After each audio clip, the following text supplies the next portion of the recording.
성도 여러분 안녕하십니까? 오늘도 이 예배 자리에 함께 하신 여러분들의 마음속에 그리고 여러분들의 가정마다 우리 하나님의 축복이 함께 하시기를 간절히 소망합니다. 지난 한 2, 3주 동안 우리 전 미국이 무서운 북극 한파로 큰 몸살을 앓았습니다.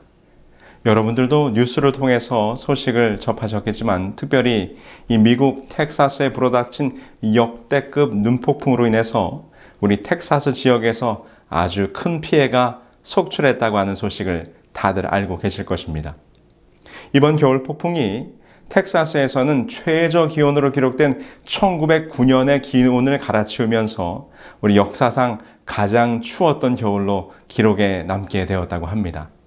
더군다나 텍사스의 약 7인치가량의 폭설과 이 영하권의 기온으로 인해서 거기에 커다란 정전 사태가 벌어지면서 이 텍사스 지역에 있는 많은 사람들이 어려움을 경험했습니다. 폭설이 내리기 시작한 지난 14일 텍사스 전역 250만 가구가 이 극심한 추위 속에 난방 없는 밤을 보내야 했던 그런 최악의 겨울을 맞이했던 것이죠. 이 사태로 60여 명이 사망하는 초유의 사태가 벌어지게 된 것이죠. 그런데 이렇게 어려운 소식 중에서도 사람들의 마음을 따뜻하게 하는 뉴스들도 있었습니다. 지난 16일 이렇게 기록적 한파와 정전으로 인해서 모든 사람들이 공황 상태에 빠져 있을 때 이 미국 텍사스 오스틴의 한 대형 식료품점에서는 이런 일이 있었다고 합니다. 추위와 배고픔에 떨다 장을 보러 나온 시민들이 정신없이 물건을 담고 있는데 갑자기 그 매장에도 전기가 끊기게 된 것이죠. 그래서 체크아웃을 하는 그 계산대의 모든 카드 단말기와 계산기들이 다 전기로 불통이 된 것입니다. 그래서 사람들은 생각했어요. 야, 이렇게 물건을 다 담았는데 계산을 하지 못하니 오늘도 쇼핑을 하지 못하겠구나. 그렇게 생각하고 있는데 갑자기 안내방송이 들리면서 사람들이 빵과 우유와 기저귀로 가득 찬 쇼핑 카트들이 줄줄이 계산대를 무사 통과하기 시작했습니다. 그래서 방송에서는 말하기를 오늘은 값을 치르지 않아도 되니 집으로 속히 안전하게 돌아가시기 바랍니다. 라는 방송이 흘러나왔다고 하는 것입니다. 손님들의 제보와 이 휴스턴 크로니클 등 현지 매체 보도에 따르면 이날 얼떨결에 밖으로 나온 몇몇 고객들은 서로 쳐다보며 하나둘 눈물을 터뜨렸다고 합니다.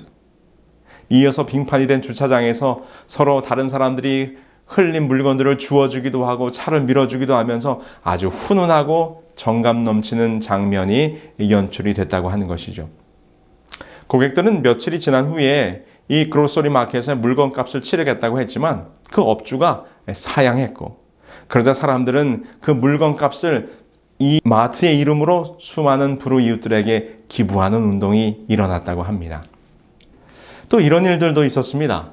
지난 7일 이 AP통신에 따르면 이날 이 휴스턴 지역에서 정전과 추위로 사람들이 고통을 겪고 있을 때 갤러리 퍼니처라고 하는 한 명품 가구 매장에서 사람들을 자기들의 가구점으로 초청한 것입니다. 추위에 떨고 있는 사람들이 그 가구점에 와서 쉴 수 있도록 매장을 오픈했던 것이죠.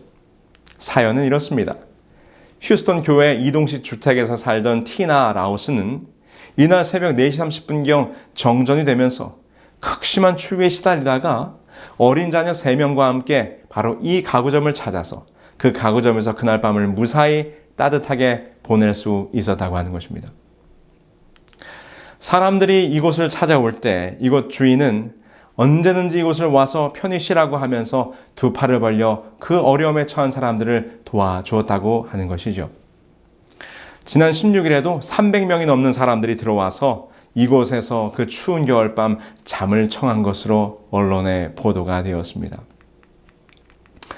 미국 텍사스주 휴스턴에서 30년 넘게 가구 매장을 운영하고 있는 바로 이 맥인 베일 씨는 2017년 텍사스 대홍수 때에도 휴스턴 소재 2개 매장을 집을 잃은 사람을 위해서 임시보호소로 운영했던 그런 아주 훌륭한 또 인품이 있는 사람으로 알려지고 있습니다. 코로나19로 인한 식량난에도 많은 사람들에게 식사를 무상으로 제공해 왔다고 하는 것이죠. 바로 이 미국 남부 지역을 강타한 대규모 정전으로 인해서 340명의 주민들이 사투를 벌일 때 복구 작업이 진행되는 동안 많은 사람들을 위해서 기꺼이 자기의 가구점 매장을 선뜻 대피소로서, 쉘터로서 내어주었다고 하는 것입니다. 참 추위에 떨고 있는 이웃들을 위해 선뜻 자신의 것을 양보하고 희생하고 나누는 이웃들의 이야기는 오늘 우리들에게 감동을 주는 것 같습니다. 이처럼 뜻하지 않은 재난으로 인해 먹을 것이 없고 추위에 떨고 있는 사람들의 모습을 보면서 오늘 저는 여러분들과 함께 사도행전 3장에 등장하는 길거리에 앉아있던 한 불쌍한 장애인의 상황을 우리의 영적인 상태가 어떠한지로 함께 적용하여 살펴보도록 하겠습니다. 우리 다 같이 사도행전 3장 1절로 2절에 있는 말씀을 함께 보실까요? 제9시 기도 시간에 베드로와 요한이 성전에 올라갈새 나면서 안진뱅이 된 자를 사람들이 메고 오니 이는 성전에 들어가는 사람들에게 구걸하기 위하여 날마다 미문이라는 성전문에 두는지라. 오늘 이 장면 속에 보면 성전에 기도하러 가는 베드로와 요한의 모습이 기록되어 있습니다. 우리가 이 장면을 볼 때 이 사도들은 여전히 매우 신실한 유대인으로서 살아가고 있었음을 보게 됩니다. 왜냐하면 그들이 제9시 기도 시간에 참석하러 성전에 가고 있다라고 성경은 묘사하고 있기 때문이지요. 유대인들은 아침과 저녁 제사 상번제를 드렸는데 그들은 지금 저녁 제사 시간 오후 3시경 바로 유대 시간 9시에 있는 기도 예배에 참석하기 위하여 성전으로 가고 있었던 것입니다. 시편 55편 17절에 보면 유대인들의 이러한 기도하는 습관에 대하여 이렇게 묘사하고 있지요. 저녁과 아침과 정오에 내가 근심하여 탄식하리니 여호와께서 내 소리를 들으시리로다. 이렇게 기도하러 들어가는데 그들이 어디를 지나가게 됐는가 하면 성전 미문이라고 하는 곳을 지나가게 됩니다. 이 미문이란 말은 한자어 의미 그대로 beautiful gate, 아름다운 문이라는 뜻이에요. 그런데 유대 어떤 문헌에도 이 미문, beautiful gate라고 하는 성전의 문은 발견되지 않고 있습니다. 그래서 사람들은, 성경학자들은 도대체 이 베드로와 요한이 지나갔던 성전 미문이 어디인가에 대하여 궁금해하고 있는데 다음과 같이 두 가지 견해가 있다고 합니다. 첫 번째는 바로 수산문인데 성전 동편의 맨 바깥쪽 벽에 있는 문이 하나인데 그것의 이름이 수산문이라고 하는 것이죠. 두 번째는 이방인의 뜰에서 여인의 뜰로 통하는 니카노르 문이라는 곳이 있는데 이 수산문 혹은 니카노르 문이 바로 이 성전 미문이 아닐까 이렇게 추측을 해보는 것입니다. 그런데 수산문은 감람산에서 성전으로 들어오는 쪽에 있었기 때문에 도성 안에 살고 있던 베드로와 요한이 일부러 성전 바깥으로 나갔다가 들어오기에는 이 수산문은 좀 맞지 않는다고 사람들은 생각합니다. 그래서 마을에서 성전으로 들어가는 다른 문들과 비교해 볼 때 더군다나 그 문은 거의 사용되지 않는 문이었어요. 그러므로 이 거린이 늘 앉아 구걸할 만한 장소가 되기는 어려웠기 때문에 이 수산문이 바로 이 사도행전에 기록한 미문은 아닐 것이다 라고 사람들이 대부분 생각합니다. 이런 명백한 난점 때문에 이 많은 학자들은 이 사도들이 솔로몬 행각에서 이 문을 통하여 나아갔다라고 생각하여 이 문이 바로 여인들의 뜰과 이방인의 뜰 사이에 있는 니카노르라고 불리우는 문일 것이라고 생각하는 것이죠. 그런데 이것에 대해서 이 요세푸스는 이 문을 이렇게 묘사하고 있습니다. 그것, 성전 바깥쪽에 있는 것은 고린도산 청동으로 만들어졌는데 은으로 도금되고 금으로 장식한 문보다 훨씬 가치가 있었다. 그래서 이 기록을 통해서 볼 때 이 미문이라고 불릴 만큼 그 문이 아주 미학적으로 아름다웠음을 우리는 보게 되는 것이죠. 이 문에 대하여 미시나도 이렇게 말을 하고 있는데요. 니카노르 문을 제외하고 본래의 모든 문이 금문으로 바뀌었는데 그 문들의 기적이 일어났기 때문이다. 하지만 어떤 사람들은 그 문들의 구리가 빛났기 때문에 그렇게 보였다라고 말한다라고 기록하고 있습니다. 그래서 아마 이 성전 미문이라고 하는 것은 바로 이 니카노르 문일 것이라고 성경학자들은 대부분 지지하고 있는 것이죠. 그런데 바로 어쨌든 이렇게 아름답게 장식된 성전문을 통하여 들어갈 때 그 문 앞에서 한 걷지 못하는 장애인이 구걸하는 모습을 베드로와 요한이 보게 되는 것입니다. 그런데 여러분, 이 걷지 못하는 장애인, 구걸하는 장애인이 얼마 동안이나 그곳 성전 미문에 앉아서 이 구걸하는 일을 하고 있었을까요? 성경에는 자세히 기록하고 있지 않지만 사도행적에서는 그 사람에 대한 행적을 이렇게 묘사하고 있습니다. 그는 오래전부터 그리스도를 만나기를 갈망했고 그래서 친구들의 도움으로 예루살렘까지 오게 된 사람이었다. 그러나 그가 도착했을 때 그가 그토록 만나기를 갈망했던 그리스도는 이미 잔인하게 처형당하셨다는 사실을 알게 되었다. 그의 실망은 그가 얼마나 오랫동안 예수에게 고침을 받고자 열렬히 고대했는지를 아는 사람들의 동정을 불러일으켰고 날마다 그들은 그를 성전으로 데려다 주었다. 우리가 이 사도행적의 글을 통해서 볼 때 그는 예수님을 알기 위해서 먼 지방에서부터 올라왔다는 것을 알고 있습니다. 그런데 그가 예루살렘에 도착했을 때 예수님께서는 이미 십자가에 돌아가신 이후였다고 하는 것이죠. 그러므로 우리는 여기서 그가 언제쯤 예루살렘성에 도착했는지를 추측해 볼 수 있는 것입니다. 바로 예수님이 십자가에 돌아가신 이후였고요. 지금 사도 베드로와 요한이 그 성전 미문으로 들어가고 있는 것은 예수님께서 부활하시고 승천하신 이후에 한 약 5달 정도의 시간이 지났을 때임을 우리가 생각해 볼 때 그는 지금 무려 5개월 동안 이 성전 미문에 앉아서 구걸하는 생활을 하고 있었던 것입니다. 구걸하는 삶. 여러분 혹시 구걸해 보셨습니까? 우리가 미국에서 여러 도로들을 다니다 보면 길거리에서 이렇게 구걸하는 사람들을 종종 볼 수 있습니다. 여러분 거린이 되어서 사는 것이란 어떤 삶일까요? 뉴질랜드 도미니언 포스트의 데이브 버제스라고 하는 기자가 거지의 참담한 생활을 체험해 보기 위해서 한 가지 실험을 하게 됩니다. 그가 거지 차림을 하고 이 웰링턴이라고 하는 길거리에서 4시간 동안 앉아서 구걸하는 행위를 직접 해본 것이죠. 그 결과 빵 등 먹을 것은 물론이고 자기 앞에 던져진 동전도 무려 4시간 동안 126달러 20센트나 되는 돈을 얻을 수 있었다고 하는 것입니다. 이 버제스는 털모자를 깊숙이 눌러 쓴 채 No money, no hope라고 하는 피켓을 목에 걸고 고개를 푹 숙이고 사람들에게 구걸을 했습니다. 그가 구걸을 하는 동안 총 32명이 돈을 주었는데 그런데 재미있는 것은 그 중에 남자는 5명밖에 없었다고 하는 것입니다. 그런데 이 기사를 보면서 한국에서도 한 여기자가 자기도 한국에서 한번 구걸하는 실험을 해봐야 되겠다 생각해서 이 구걸해보는 실험을 했습니다. 그녀는 각각 서울역과 신촌역에서 거지 체험을 역시 버제스처럼 4시간 동안 했는데 그녀는 검은 고무줄 바지에 20년 된 녹색 점퍼에 세탁 안 한 아주 시커먼 운동화를 신고 바로 이 뉴질랜드의 기자처럼 돈도 없고 희망도 없다라는 팻말을 들고 처음 서울역 앞에 앉아있게 되었습니다. 그 결과 그녀는 총 11명이 25,000원을 그녀에게 주었고요. 그녀에게 짜장면을 사준 사람도 있었다고 합니다. 그런데 서울역에서는 이 보안요원에게서 쫓겨나서 금방 자리를 옮겨야 했고요.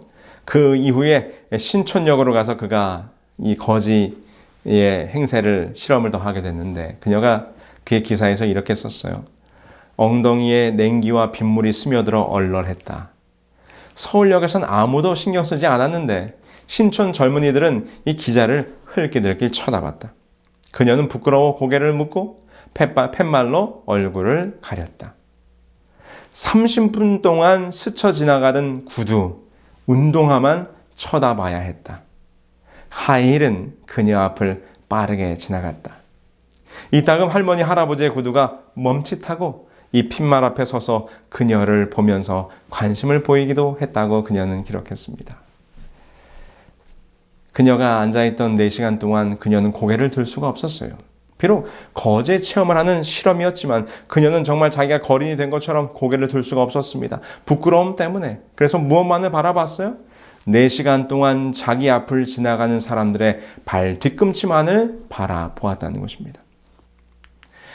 아마 성전 미문에 앉아있던 그 장애인도 무엇만을 바라보았겠습니까? 아마도 똑같이 지나가는 사람들의 발꿈치만을 바라보았을 것입니다. 그리고 돈이 떨어지는 동전통만 바라보았을 것입니다. 성도 여러분, 여기 사도행전 3장에 기록되어 있는 이 걷지 못하는 장애인은 바로 우리들의 모습을 표징하는 것입니다. 그는 예수님을 만나기 위하여 예루살렘으로 올라왔습니다. 그러나 지금은 성전 문 앞에 앉아서 사람들의 발 뒤꿈치만을, 떨어지는 돈통만을 바라보고 살고 있는 것이죠. 여러분, 우리는 지금 무엇을 바라보고 사십니까? 혹 우리도 여전히 사람들만을 바라보고 사시지는 않으십니까? 오늘 우리의 현실만을 바라보고 살고 있지는 않습니까? 여러분, 기억하시게 되길 바랍니다. 이 장애인은 바로 저와 여러분들의 모습을 나타내는 것입니다. 사도행전에 보면 그도 예수님의 이야기를 듣고 예수님을 믿고 그분을 만나기 위하여 예루살렘으로 온 사람이었습니다. 그의 마음속에 예수님을 만나면 나을 수 있겠다는 믿음이 있었고, 그 믿음이 그로 하여금 먼 지방에서 예루살렘으로 올라오게 할 만큼 강한 확신을 가지고 예루살렘으로 올라왔던 사람이었어요. 그러나 그는 진정으로 아직까지 예수님을 만나지 못했습니다. 그래서 그가 매일같이 성전에 나오지만 그 성전에 들어가지는 않고 성전 문 앞에서 사람들의 발 뒤꿈치만 바라보는 삶을 지금 살아가고 있는 것입니다. 그저 자기 앞에 떨어지는 동전만을 바라보고 있는 것이지요. 우리도 예수님을 믿는다고 하고 매일같이 예루살렘 곧 하나님의 전으로 나아오지만 여러분, 정말 우리는 참된 예수님을 만나고 계십니까?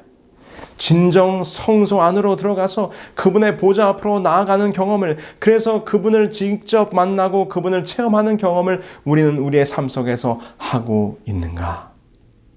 아니면 여전히 이곳에 와서도 사람들의 발 뒤꿈치만을 바라보며 사람만 쳐다보고 있지는 않은가?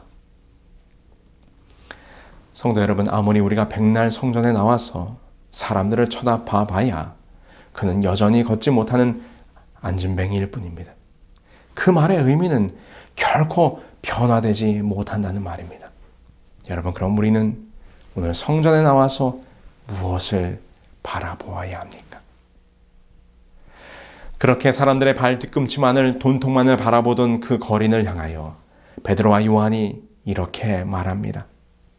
사도행전 3장 4절에 기록하기를 베드로가 요한으로 더불어 주목하여 가로되 우리를 보라 하니, 사람들의 발 뒤꿈치만 쳐다보고 있는 장애인에게 고개를 들어서 우리를 보라고 지금 말하고 있는 것입니다. 성전 문 앞에 앉아서 지나가는 사람들만 보지 말고 우리를 좀 바라보라고 지금 초청하고 있는 것입니다. 그런데 여러분, 우리를 보라는 것이 베드로와 요한의 얼굴을 바라보라는 말일까요? 아닙니다. 그들은 그에게 예수 그리스도를 소개합니다. 사도행전 3장 6절이죠. 베드로가 가로되 은과 금은 내게 없거니와 내게 있는 것으로 내게 주노니 곧 나사렛 예수 그리스도의 이름으로 일어나 걸으라. 그들이 바라보라고 말하는 것은 자신들이 아니라 바로 예수 그리스도를 바라보라는 말이었습니다. 베드로와 요한이 말했습니다. 우리에게는 은과 금이 없다. 그러나 내게 있는 것 곧 예수 그리스도를 바라보라고 지금 그 걷지 못하는 장애인 거린에게 지금 초청하고 있는 것입니다. 성도 여러분, 여러분들 은과 금이 있으십니까? 우리에게 있는 것이 무엇입니까? 정말 우리들의 마음속에 예수 그리스도가 있으십니까? 사람은 받지 않은 것은 줄 수가 없습니다. 사람은 가지지 못한 것 또한 나눌 수가 없습니다. 우리가 그리스도를 소유하지 못하면 그리스도에게 속한 것을 나누어 줄 수가 없어요. 그래서 우리가 그리스도를 모시고 있어야 그리스도를 다른 사람에게 소개할 수 있다는 말입니다. 그리스도를 소개하는 그리스도인은 그 자신이 그리스도에게 속한 자임을 증거하는 자로 살아가고 있다는 것이지요. 여러분들은 정말 여러분들의 마음속에 예수 그리스도를 지니고 계십니까? 여러분들의 마음속에 예수 그리스도가 진정 함께하고 계십니까? 이것은 예수 그리스도를 우리들의 삶 속에서 진정 경험했느냐를 묻는 것입니다. 만약 우리들이 아직도 예수 그리스도를 만나지 못했고 그분을 소개할 수 없다면 우리들은 아직도 성전 문 앞에만 나와서 사람들의 발 뒤꿈치만을 쳐다보는 이 장애인 거린과 다를 바가 없는 것입니다. 사실 요즘 기독교는 초대교회에 비하면 아주 많이 발전했습니다. 요즘 교회는 혹 예수님은 없을지 몰라도 은과 금은 많은 기독교가 되었습니다. 그래서 요즘 기독교는 금과 은은 많은데 그리스도의 능력은 없는 교회들이 되고 말았다고 하는 것입니다. 토마스 아퀴나스와 교황 이노센티우스 4세가 이런 이야기를 나눈 일화가 있다고 합니다. 교황의 탁자 위에 거액의 돈이 놓여 있었습니다. 교황이 이 아퀴나스에게 이렇게 말했어요. 토마스, 이것을 좀 보십시오. 교회는 이제 초기 교회가 금과 은은 내게 없거니와 라고 말했던 것처럼 그렇게 말할 수 없게 되었어. 왜요? 그 탁자에 은과 금이 많았기 때문입니다. 그러자 아퀴나스가 이렇게 대답했습니다. 맞습니다. 그러나 교황님, 베드로가 안준뱅이에게 말한 것처럼 일어나 걸으라고 말할 수도 없게 되었지요. 여러분, 이게 무엇을 의미합니까? 오늘날 교회가 발전하고 큰 교회들이 들어섰지만 정작 예수 그리스도의 능력은 잊어버린 교회가 되었다고 하는 것입니다. 성도 여러분, 정말 예수 그리스도를 지니고 계십니까? 우리 교회 안에는 예수 그리스도가 계십니까? 오늘 우리의 마음에, 오늘 우리의 교회에 그리스도가 계시지 아니하면 능력 없는 그리스도인, 능력 없는 교회가 되고 말 것입니다. 오늘 예수 그리스도를 우리의 마음에, 우리의 교회에 모시게 되기를 간절히 소망합니다. 그런데 이 베드로와 요한이 그 걷지 못하는 거린에게 은과 금이 없다고 말하자 그 장애인은 매우 실망했습니다. 베드로가 아무것도 없다고 하자 안준뱅이의 얼굴은 낙담의 빛으로 역력해졌다. 그러나 사도가 계속하여 내게 있는 것으로 내게 주노니 곧 나사렛 예수 그리스도의 이름으로 걸으라고 말할 때에 그의 얼굴은 희망으로 빛나게 되었다. 그러나 그에게 예수 그리스도의 이름이 주어지자 그는 그 이름 속에서 희망을 발견하게 됩니다. 그리고 그가 그토록 만나고 싶어 했던 이름 예수 그리스도로 말미암아 놀라운 치유의 경험을 하게 되는 것이죠. 나사렛 예수의 이름. 사랑하는 성도 여러분, 오늘 우리도 그 성전 미문에 앉아있던 거린처럼 예수 그리스도를 진정으로 우리의 삶 속에서 경험해야 할 것입니다. 사도행전 3장 7절에 기록하기를 오른손을 잡아 일으키니 발과 발목이 곧 힘을 얻고 뛰어 서서 걸으며. 여러분, 이 사도행전을 기록한 저자는 누가입니다. 누가의 직업은 의사였죠. 그래서 여기서 그 거린, 이 걷지 못하는 거린이 낫는 과정을 묘사할 때 바로 이 의료의 경험이 있었던 누가는 그 장애인에게 일어났던 일을 아주 보다 더 구체적으로 묘사합니다. 그냥 일어나 걸었다라고 표현하지 않고 그 발과 발목이 힘을 얻었다라고 표현하는 것입니다. 이 힘을 얻었다라는 말은 강하게 되었다는 말로 늘어지고 연약한 힘줄과 근육에 활력이 생기고 그것이 힘을 얻어 강하게 되었다라는 그런 의미를 가지고 있는 것입니다. 이 장애인은 변화되었습니다. 그의 삶이 달라졌고 그는 예수님을 만난 이 순간 이 전과 그 이후의 삶이 완전히 달라지게 되었습니다. 그 다음에 이 장애인이 어떻게 하였습니까? 그는 마침내 성전 문 앞에만 앉아있던 그가 일어나 걸어 뛰면서 성전 안으로 들어가는 사람이 되었다라고 성경은 기록합니다. 사도행전 3장 8절에 기록하기를 뛰어서서 걸으며 그들과 함께 성전으로 들어가면서 걷기도 하고 뛰기도 하고 하나님을 찬미하니. 매일같이 성전 문 앞에까지만 와서 사람들만 쳐다보고 구걸하던 이가 드디어 성전 안으로 들어가게 된 것입니다. 그는 그곳에서 하나님을 찬양하는 자가 되었습니다. 항상 전 미문 앞에 앉아만 있던 안준뱅이는 이제 걷고 뛰며 성전 안으로 들어가게 된 것입니다. 여러 해 동안 이 사람이 얼마나 다른 사람처럼 경배하러 성전에 들어갈 수 있는 몸을 얻기 위하여 얼마나 자유를 갈망했었겠습니까? 이제 그렇게 할 수 있게 되자 그는 즉시로 성전으로 들어가는 사람이 되었다라고 하는 것입니다.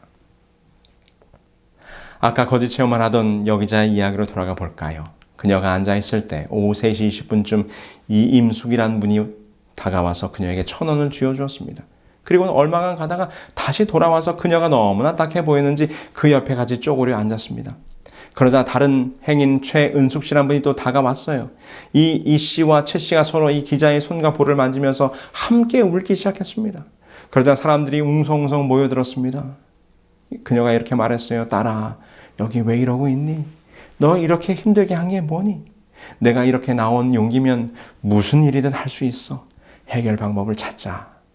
이렇게 이야기를 하면서 이 씨와 최 씨가 그녀의 몸을 도닥이며 위로를 해 주었습니다. 이 씨는 기자의 머리카락을 뒤로 넘겨주며 넌 보석 같은 존재야. 우리 따뜻한 밥 한 그릇 먹으며 함께 이야기하자. 우리는 너를 이렇게 내버려 두고 갈 수가 없어 라고 말했고, 최 씨가 목에 걸린 팻말을 벗겨 구겨버렸습니다. 그리고는 근처 중국집에 가서 함께 짜장면을 먹으며 이야기를 나누었다고 하는 것입니다. 그 이후에도 5,000원을 주며 희망을 갖자고 말았던 한 50대 신사, 손을 꼭 잡으며 교회에 다녀요. 교회에 나가면 용기를 얻을 거예요 라고 말했던 20대 남성, 그녀를 찾아와서 돈을 주고 식사를 나누고 함께 위로하던 사람들. 그런데 그녀가 보니 그렇게 자기에게 위로를 넘기던 사람들이 모두 다 부유한 옷차림의 사람은 아니었다고 하는 것입니다. 오늘도 성전 문 앞에 앉아있는 불쌍한 영혼들이 있습니까? 우리는 그들을 살펴야 합니다. 여기서 말한 불쌍함이란 경제적인 것만을 말하는 것이 아닙니다. 성전 문 앞에까지는 오지만 그 안으로는 들어오질 않는, 주님을 알지 못하고 믿음을 깨닫지 못하고 진리를 알지 못하는 모든 영혼들은 지금 성전 미문 앞에 앉은 불쌍한 영혼입니다. 그들에게 우리에게 있는 것을 나누어야 합니다.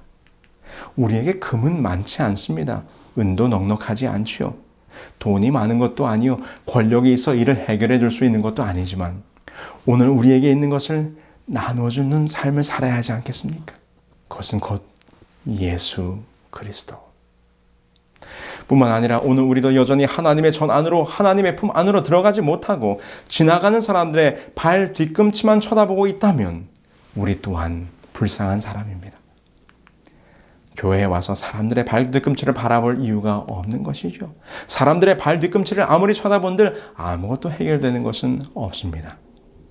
오직 예수님의 이름을 의지하여 성전 안으로 들어가야 하는 것입니다.